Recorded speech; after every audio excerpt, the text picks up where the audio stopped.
It's time for game number 2 between NesTea and GanZi. Let's see, who out there is a fan of NesTea?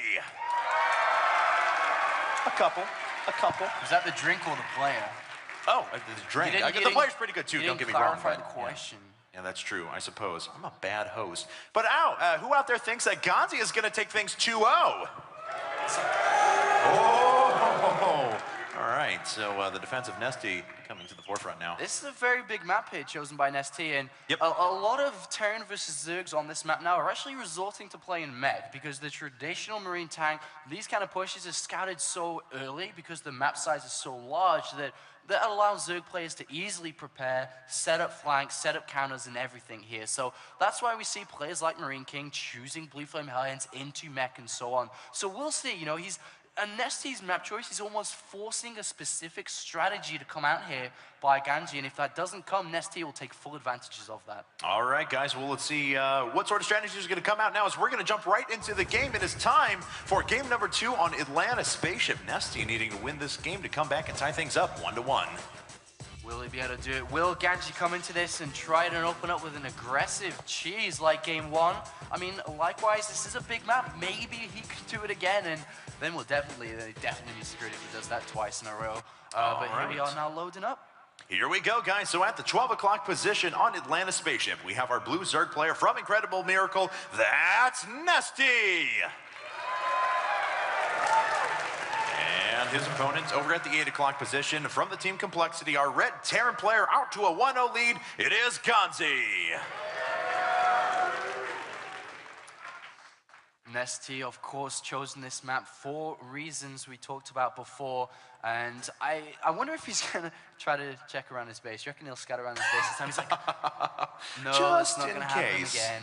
GanZi, of course, isn't going to do anything this time around, does throw down that supply depot inside his main base here. One of the other advantages of going mech here, not only because of how difficult it is to play that Marine tank style, is that the natural to third baseline and Lattice is actually very close together. Yeah. You can have like 2, 3, 4 tanks spread across that can cover both entrances there as well.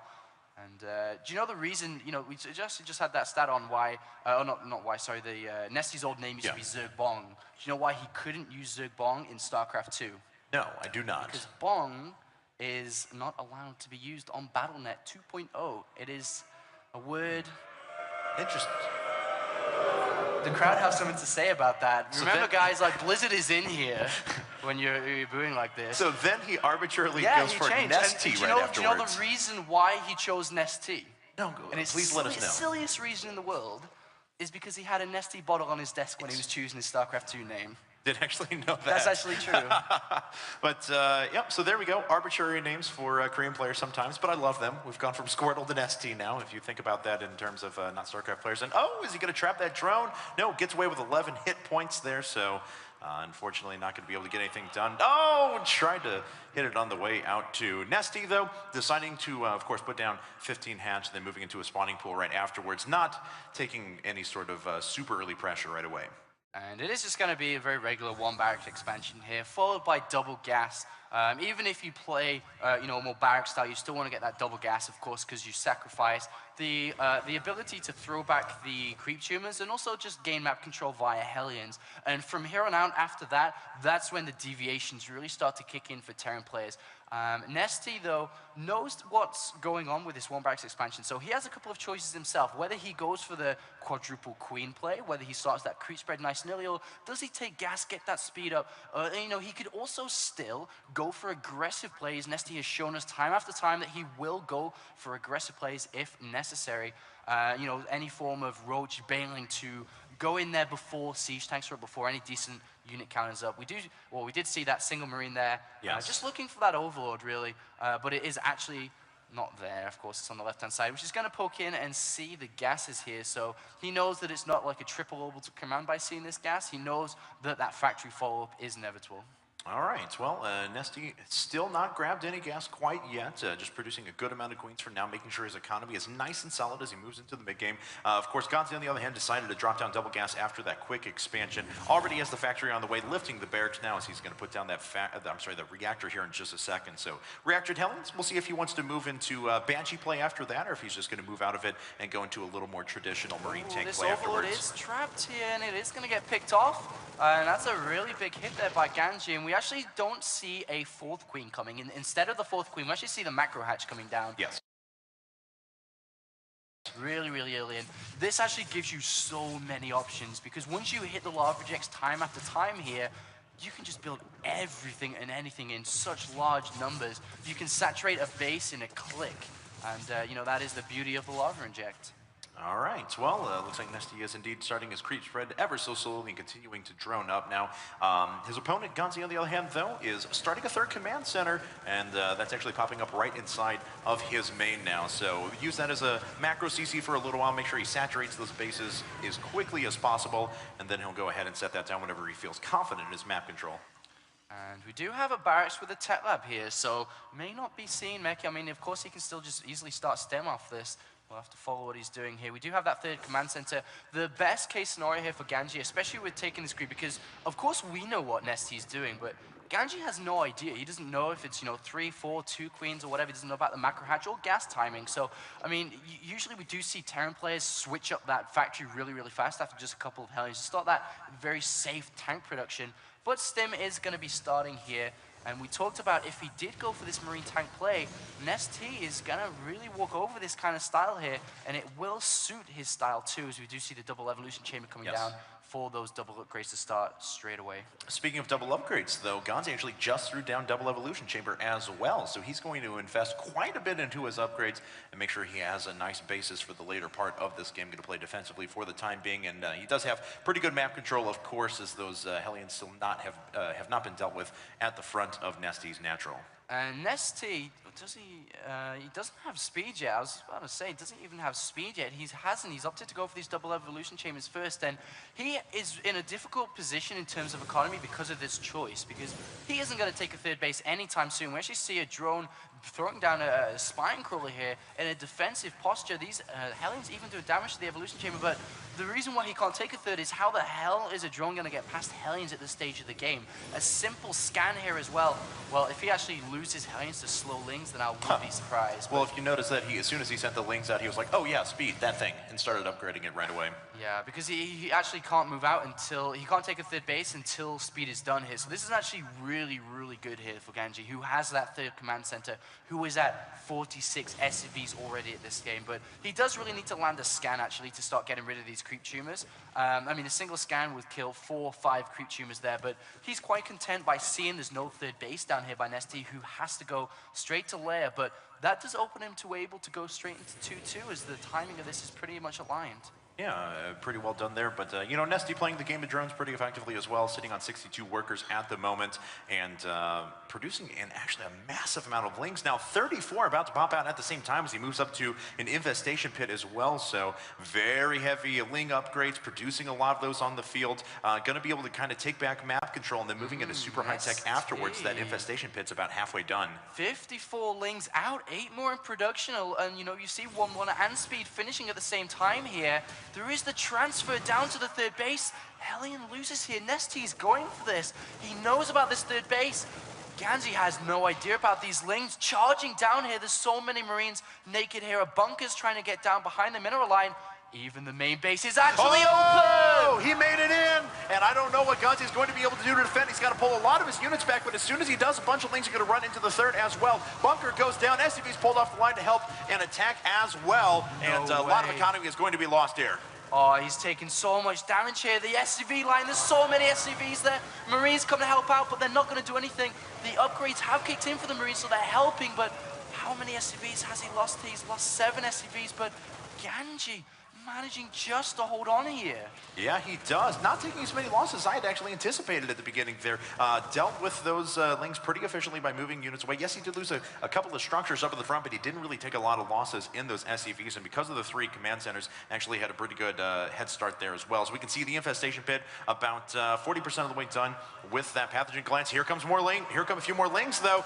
Running into the third, nothing sitting inside of the bunker, so he's going to go after a bunch of SCVs to begin with, taking out about another 5 or 6 of those before they're able to get away. Yeah. And no, not able to get away at all, as he's just going to charge directly into the natural. Oh, this is such a big gamble by GanZi. He's actually sent 2 medivacs to the main base of NesTea. That's why he has no units here. NesTea's killed 20 SCVs and more units are dying. The double medivac is going to go inside the main base of NesTea, but to what end? He's losing his entire infrastructure. All right, well, there's a drop hitting NesTea's base as well. Will he have enough units out to defend that in just a second, as a few drones are being lost on his part, but everything is pulled off the line for GanZi, and a lot of those SCVs are dying. Oh man, 6 infestors are about to pop out inside that main base. They can immediately fungal here. I think the pathogen glance has finished. Yes, it has. And wow, he grabs everything. And the infested Terrans are going to pop out and help take out those medevacs here in just a second as well. A few Lings are being filtered in to deal with the Marines that are on the ground, and looks like he has to wait for a few more reinforcements to come in, but it is 53 workers killed to just 21 at the moment. NesTea has done a huge amount of economic damage. And he's going to clean up this main base as well. There's too many Lings there clearing up the Marines here, and look at that, he's going to have to just pick up and leave now. And it looks like the situation has stabilized, but let's have a look at the damage done now. 21 SCVs remain versus 47 for NesTea, who has double expanded while doing this aggression. You can see there that, wow, mules are good. I was actually not going to say that, but there's a lot of mules just landed. I was actually going to say the complete opposite there. Don't you love that feeling when like 40 mules land at the same time? You want your economy I know, I was skyrocket. about to say it. NesTea has double the income, and then there's like 6 mules on the way. know. NesTea has half the income. How much do all you non-Terran players love mules out there? That's what I want to know. Not a great response. All right, so let's see now as a few additional barracks are being thrown on. As 2-2 upgrades actually just finishing up for both players. They're actually about to hit at the same time. So we saw there 32 workers to 58 at the moment in favor of NesTea. And as soon as he gets his 3rd and 4th bases saturated, that economic rate we saw before is going to go quite a bit up. And both of these guys equal in upgrades. We have 2-2 Marine Marauders, of course, and 2-2 Lings out here.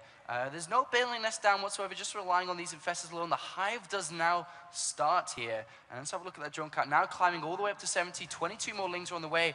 We do have infestors with Burrow almost completed.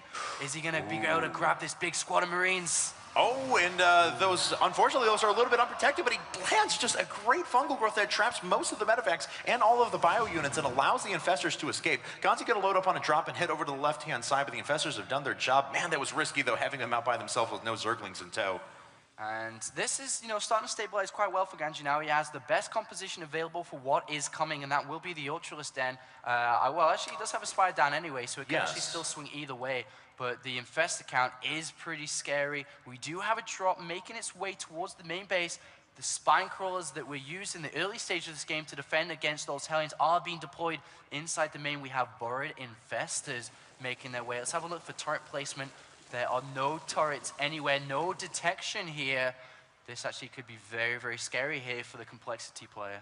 Yes, it could be. So somewhere his teammate, or I'm sorry, somewhere GanZi's teammate Katz is clapping in joy as he sees those Burrowed Infestors running across the map. But let's see here now as the drop's going to make its way in, but there's already a couple of spine crawlers there. But NesTea's making his way in with those Burrowed Infestors. A few splitting themselves up, going into the natural, some heading over to the 3rd. They're going to pop up here in just a second. This could be a lot of dead SCVs. Oh my god, he's gone to every single expansion of GanZi, the 3rd, natural and main. There go the infested Terrans. He's just going to do so much damage. The incomplete economy is going to be thrown out the window. And GanZi is across the map all the way at his opponent's base as well. He's going to try and counterattack. We'll see if he can do any damage. But for now, NesTea is just ravaging the economy of GanZi. GanZi is going to take a base and trade possibly. Lings are coming in to try and defend that. He's actually pulling off the attack and just going directly after the Zerglings. Oh my god, there's a big swarm heading straight for the main base of GanZi. There's a supply depot down. Is he going to lift it? No, he doesn't. NesTea enters the main once again.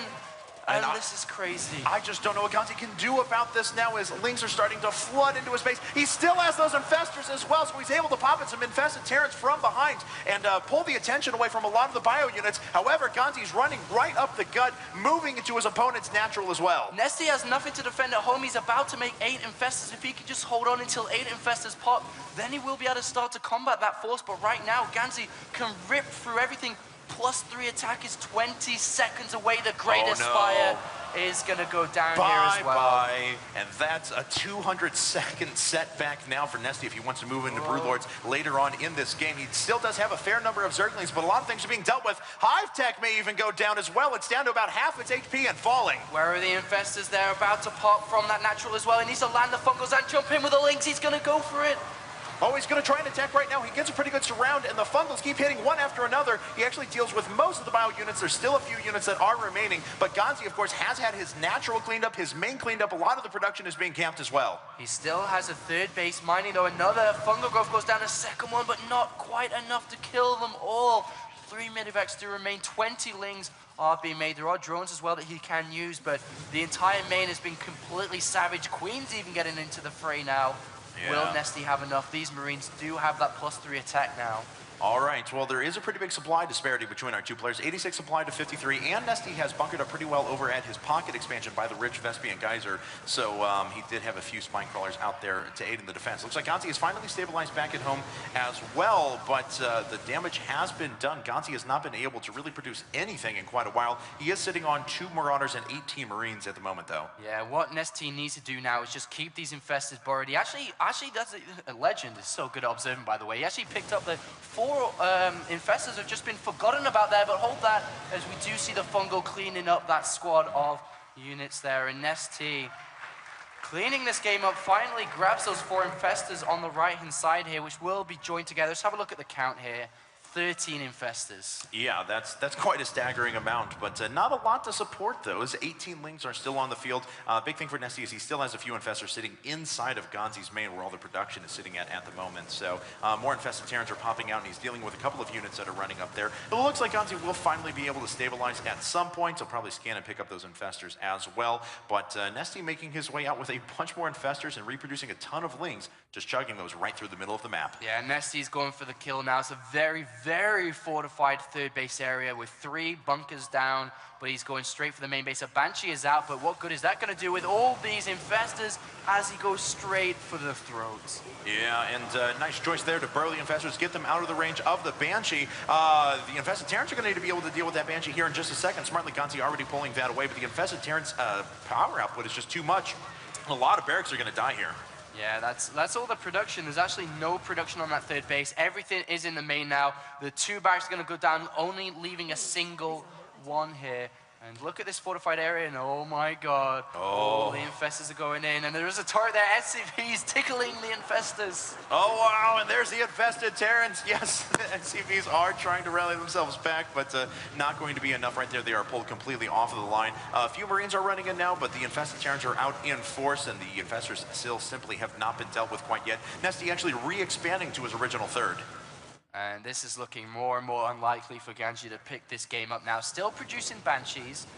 Does have another one. More mules are being cooled down as the infested Terrans get cleaned up, but, well, guess what's coming in? More Lings.